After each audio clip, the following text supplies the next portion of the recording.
وقل رب زدني علما۔ ایک بھائی نے سوال کیا ہے پانچوں نمازوں کی فضیلت کے بارے میں۔ ایک تو قرآن کی آیت ہے جو تمام نمازوں کی فضیلت بیان کرتی ہے کہ ان الصلاۃ تنہا عن الفحشاء والمنکر، بے شک نماز فحش اور منکرات سے یعنی بڑے گناہوں سے، قبیح گناہوں سے روکتی ہے۔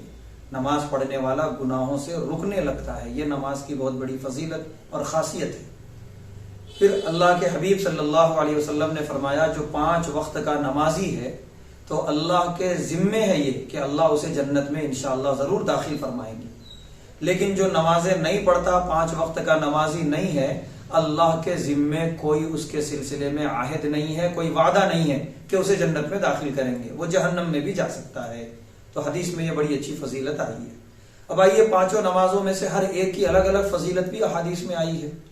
حدیث میں ہے جس نے فجر کی نماز پڑھ لی اس نے اپنے آپ کو اللہ کے ذمے میں دے دیا، وہ اللہ کی نگرانی میں آ گیا، اللہ کی حفاظت میں آ گیا۔ پورا دن، یہ بہت بڑی چیز ہے، پورا دن اللہ کی خصوصی حفاظت میں گزرے گا اگر بندہ فجر کی نماز پڑھے۔ ظہر کی نماز کے بارے میں حدیث ہے، اللہ کے نبی صلی اللہ علیہ وسلم نے ارشاد فرمایا اگر تم جان لو ظہر کی نماز میں کیا ثواب ہے تو تم کو گھسٹ کے چل کے آنا پڑے تو تم گھسٹ کے آؤ، کمر کے بل گھسٹتے ہوئے بھی تم اگر آ سکو تو اس حال میں بھی آؤ گے، اتنی مجبوری میں بھی اور اتنی ضعیفی میں بھی، اتنی کمزوری میں بھی، اتنا ثواب ہے ظہر کی نماز میں۔ عصر کی نماز کے بارے میں اللہ کے نبی صلی اللہ علیہ وسلم نے فرمایا جس نے عصر کی نماز چھوڑ دی کأنما وطیر اہلہ ومالہ، گویا اس کا گھر والے اور اس کا مال سب تباہ و برباد ہو گیا۔ اتنی بڑی محرومی ہے جس نے عصر کی نماز نہیں پڑھی، اور جو عصر کی نماز پڑھتا ہے اس کے رزق میں، اس کے اہل میں اللہ برکتیں نازل فرماتے ہیں۔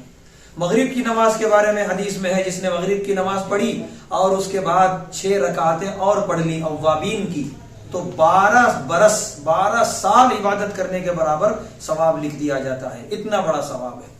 اور عشاء کے بارے میں اللہ کے نبی صلی اللہ علیہ وسلم نے فرمایا یہ منافقین پر بہت بھاری ہے کہ جو منافق ہیں وہی عشاء چھوڑتے ہیں، مومن عشاء کی نماز نہیں چھوڑتا، اور عشاء کی نماز پڑھ لینے سے رات بھر برکت رہتی ہے۔ اور ایک حدیث میں ہے جس نے عشاء کی نماز جماعت سے پڑھ لی آدھی رات عبادت کرنے کا ثواب، پھر فجر کی نماز بھی جس نے جماعت سے پڑھی اور آدھی رات عبادت کرنے کا ثواب۔ تو عشاء اور فجر دونوں اگر پڑھ لی گئی جماعت سے نمازیں تو پوری رات عبادت کرنے کا ثواب لکھ دیا جاتا ہے، چاہے بندہ پوری رات سوتا رہا، صرف عشاء اور فجر کی نماز پڑھ لی۔ یہ فضیلتیں ہیں، اس کے علاوہ اور بھی احادیث میں فضیلتیں ہیں۔ اللہ ہم سب کو 5 وقت کے نمازوں کی پابندی کرنے کی توفیق عطا فرمائے۔